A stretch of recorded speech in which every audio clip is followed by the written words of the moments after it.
Hello friends, स्वागत है आप सभी का हमारे इस यूट्यूब चैनल एग्जाम पथ पर। आज हम इस वीडियो में बात करने वाले हैं सेल के बारे में।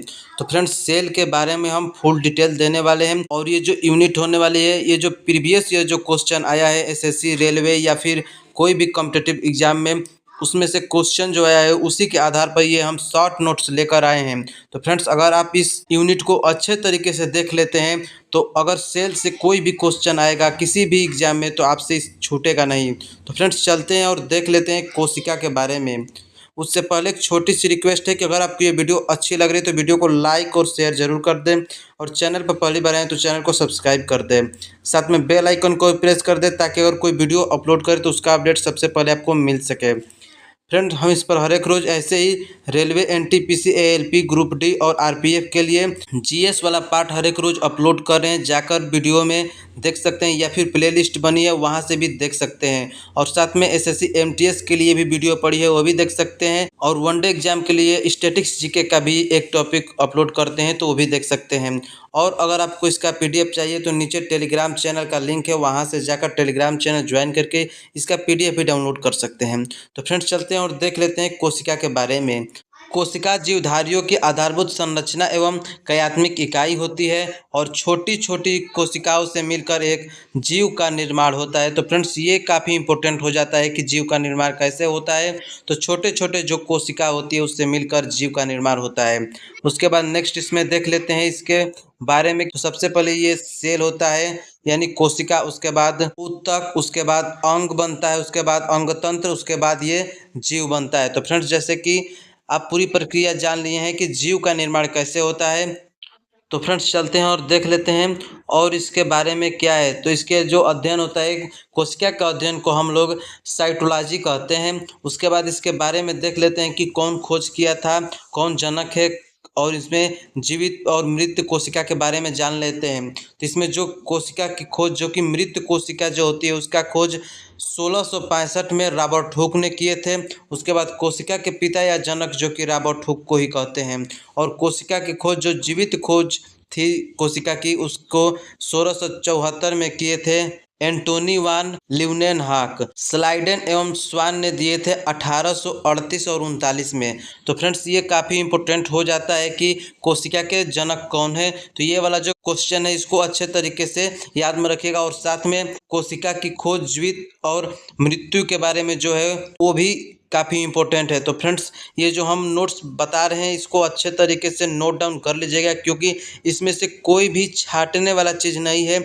ये ऑलरेडी छाट कर ही ये लाया गया है जो एग्जाम में बार बार पूछा जाता है। तो फ्रेंड्स, अच्छे से नोट्स बना लीजिएगा या फिर इसका पीडीएफ हम टेलीग्राम चैनल पर अपलोड कर देंगे तो वहाँ से भी देख सकते हैं। उसके बाद नीचे देख लेते हैं इसके बारे में और क्या है। तो कोशिका के बारे में और देख लेते हैं कि सजीव की सबसे बड़ी कोशिका जो कि शुतुरमुर्ग का अंडा है, और सजीव की सबसे छोटी कोशिका जो कि इसमें माइकोप्लाज्मा है। उसके बाद मनुष्य के शरीर की सबसे लंबी कोशिका तंत्रिका है, और मनुष्य की शरीर की सबसे बड़ी कोशिका अंडाणु है। उसके बाद नेक्स्ट इसमें है मनुष्य के शरीर की सबसे छोटी कोशिका शुक्राणु होती है। तो फ्रेंड्स, ये भी काफ़ी इंपॉर्टेंट है क्योंकि कोशिका से जो क्वेश्चन पूछे जाते हैं इसी में से पूछा जाएगा। उसके बाद इसके एक नोट्स है वो भी देख लेते हैं कि शुतुरमुर्ग के जो अंडे का आकार होता है वो अगर पूछ देगा कि कितना होता है तो 170 इंटू 155 मीटर का होता है। उसके बाद इसमें नेक्स्ट है माइक्रोप्लाज्मा का आकार लगभग 001 माइक्रोमीटर होता है, और कोशिका तंत्रिका जो कि 1 मीटर का होता है। तो फ्रेंड्स, ये काफ़ी इंपॉर्टेंट नोट्स है क्योंकि इसी से रिलेटेड इसमें क्वेश्चन पूछा जा सकता है। उसके बाद नेक्स्ट इसमें देख लेते हैं कोशिका के प्रकार के बारे में। तो कोशिका आप देख सकते हैं दो प्रकार के होते हैं, जिसमें जंतु कोशिका और पादप कोशिका है।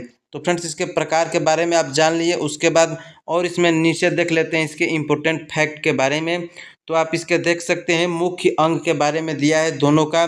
तो सबसे पहले इसमें जंतु कोशिका के बारे में देख लेते हैं, उसके बाद पादप कोशिका के बारे में देख लेंगे।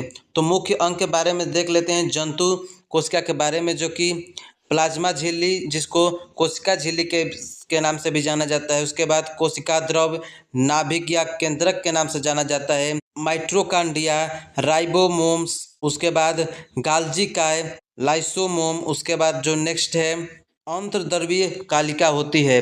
उसके बाद पादप के बारे में देख लेते हैं कि पादप कोशिका क्या होती है। मुख्य अंग इसके सबसे पहले इसमें जो नाभिक होता है, कोशिका भित्ति होती है, उसके बाद रिक्तिकाएँ होती है, उसके बाद जो है प्लास्टिड होता है। तो फ्रेंड्स ये मुख्य अंग हो चुका है कोशिका के दोनों प्रकार का। उसके बाद इसमें नेक्स्ट और देख लेते हैं कि इसमें क्या होता है। तो इसमें सबसे पहले देख लेते हैं पादप कोशिकाएं और जंतु कोशिकाएं में अंतर क्या है। तो इसमें आप देख सकते हैं दोनों का अंतर यहाँ पर दिया गया है पादप कोशिका और जंतु कोशिका के बारे में। तो सबसे पहला अंतर आप यहाँ पर देख सकते हैं, कोशिका भित्ति पाई जाती है जो कि पादप कोशिका में, और जंतु कोशिका में कोई भी भित्ति नहीं पाई जाती है। उसके बाद पादप कोशिका हम देख लेते हैं। सेकेंड पॉइंट है हरित लवक पाए जाते हैं और हरित लवक नहीं पाए जाते हैं जो कि जंतु कोशिका में। पादप कोशिका में तीसरा पॉइंट है सेंट्रोसोम्स उपस्थित होते हैं, और जो थर्ड नंबर है जंतु कोशिका में सेंट्रोसोम्स उपस्थित इसमें होते हैं। उसके बाद चौथा पॉइंट है पादप कोशिका में रिक्तिकाएं बड़ी और संख्या में कम होती है। और 4 नंबर देख लेते हैं जंतु कोशिका में जो कि रिक्तिकाएं छोटी होती है और संख्या में यह अधिक होती है। उसके बाद 5वां देख लेते हैं पादप कोशिका में जो केंद्रक परिधि के ओर हो सकता है, लेकिन जो जंतु कोशिका में होती है वो अधिकांश जंतु कोशिकाओं के केंद्रक मध्य में होता है। तो फ्रेंड्स ये भी काफ़ी इंपॉर्टेंट हो जाता है। अगर पूछ दे कोई अंतर, अगर मिलान ही पूछ दे कि जंतु कोशिका का कौन सा भाग है और पादप कोशिका का कौन सा भाग है, तो आप इसमें से फाइंड आउट कर सकते हैं। उसके बाद नेक्स्ट इसमें देख लेते हैं जो सबसे पहला है वो लवक के बारे में देख लेते हैं। तो इसमें आप देख सकते हैं पहला जो पॉइंट है वो यह पादप कोशिकाओं में पाए जाते हैं। जो लवक होते हैं वो पादप कोशिकाओं में पाए जाते हैं, और इसके आकार जो होता है आकार गोल या अंडाकार होता है, और यह 3 प्रकार का होता है। जिसमें देख लेते हैं कि लवक के प्रकार के बारे में। तो आप देख सकते हैं इसमें सबसे पहला जो है वर्णिल लवक और अवर्णिल लवक, उसके बाद हरित लवक या फिर इसको क्लोरोप्लास्ट भी कहते हैं। जिसमें इसके बारे में देख लेते हैं, उदाहरण भी देख लेते हैं। जिसमें पहला पॉइंट है फलों को रंग प्रदान करते हैं जो कि वर्णिल लवक हैं, जो कि सफ़ेद और हरा रंग को छोड़कर ये और सारा कलर ये प्रदान करते हैं। जिसका उदाहरण आप देख सकते हैं सेब, संतरा और आम का जो कलर होता है वो वर्णित लवक के कारण ही होता है। उसके बाद दूसरा इसमें देख लेते हैं अवर्णिक लवक, जो कि ये रंगहीन लवक है। यह खाद्य पोषक तत्व के भंडारण का कार्य करते हैं। यह पौधे को सफ़ेद रंग देता है जो कि जड़ और फूल इसका उदाहरण हो जाएगा। उसके बाद हरित लवक के बारे में देख लेते हैं।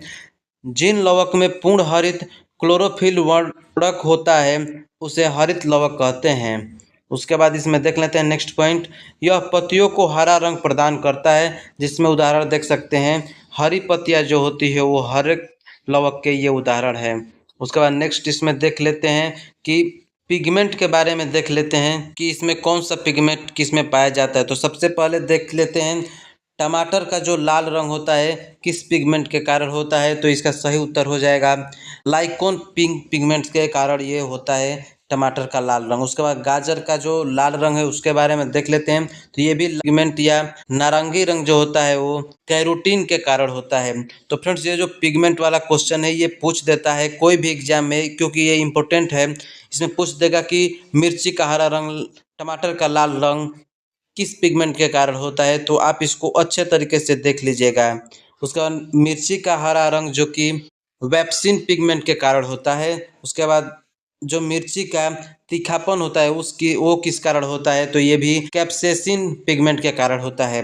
उसके बाद खीरे का जो कड़वाहट होता है वो बीटेसिन पिगमेंट के कारण होता है, या फिर कुकर बिटसिन इसको कहते हैं। उसके बाद मूली का तीखापन जो कि आइसोसिनेट के कारण होता है, और आलू का हरा रंग सोलेन के कारण होता है। उसी तरह नीचे देख लेते हैं दूध के बारे में कि दूध का सफ़ेद रंग कैसे होता है।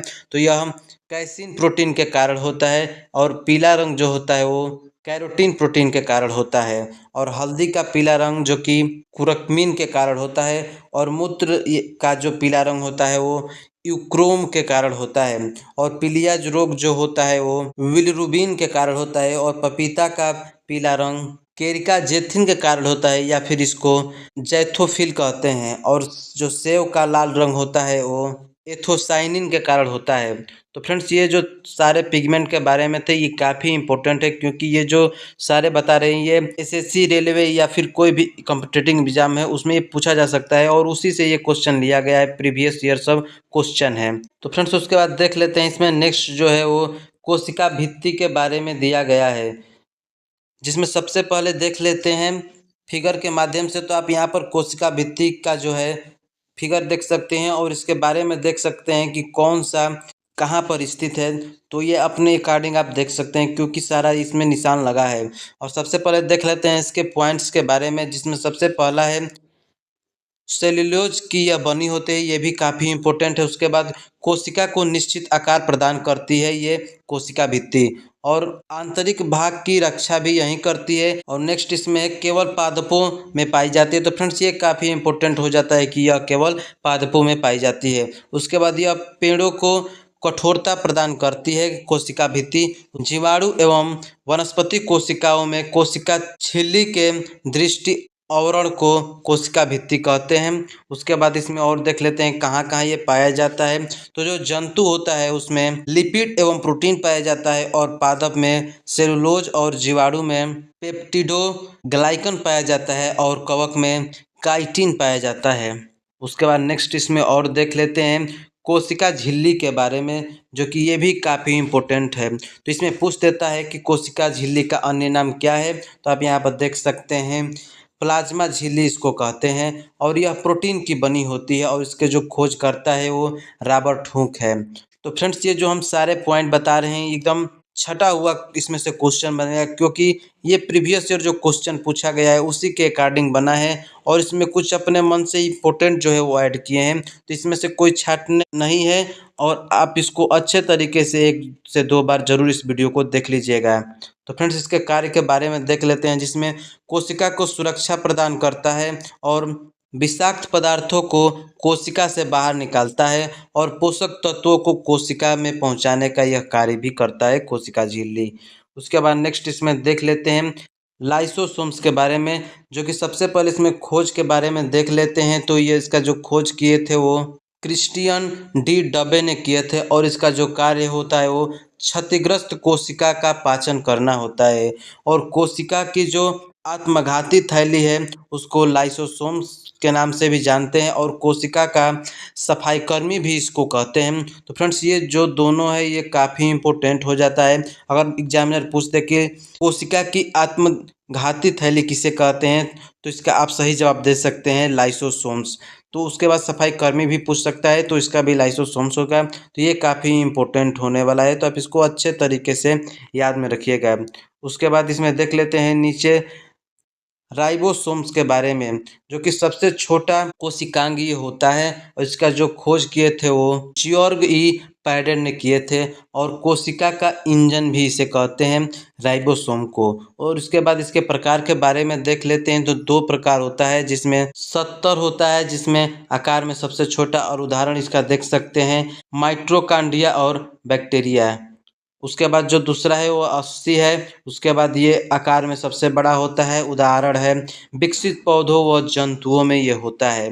उसके बाद नेक्स्ट इसमें देख लेते हैं और नीचे क्या है। तो इसमें जो नीचे है वो माइटोकॉन्ड्रिया के बारे में है, जो कि कोशिकाओं का शक्ति ग्रह इसको कहते हैं, जो कि पावर ऑफ सेल अगर पूछते तो माइटोकॉन्ड्रिया को कहते हैं। उसके बाद दोहरी झिल्ली से युक्त होता है, और इसका जो द्रव्य होता है वो मैट्रिक्स का होता है, और जो खोज किए थे वो अल्टमान ने किए थे।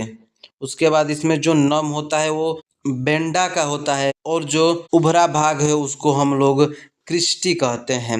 उसके बाद इसमें नोट्स के बारे में देख लेते हैं, जो कि ये बार बार क्वेश्चन इसमें से पूछा जाता है कि 1880 ईस्वी में कोलिकेर के द्वारा, जो कि कीटों को रेजित पेशियों में यह पाया जाता है, और 1889 में सी बेंदा ने नाम माइक्रोकांड्रिया रखा है।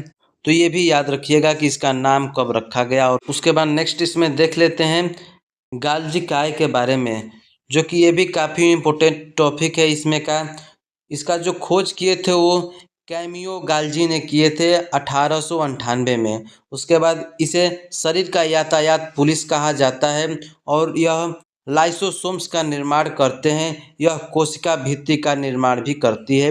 तो अगर पूछ दे कि पुलिस का यातायात किसे कहते हैं, तो इसका सही उत्तर हो जाएगा गाल्जी काय को कहते हैं। तो फ्रेंड्स ये काफ़ी इंपॉर्टेंट है, क्योंकि इसमें से ये क्वेश्चन पूछा गया है पहले भी कि पुलिस यातायात पुलिस किसे कहते हैं।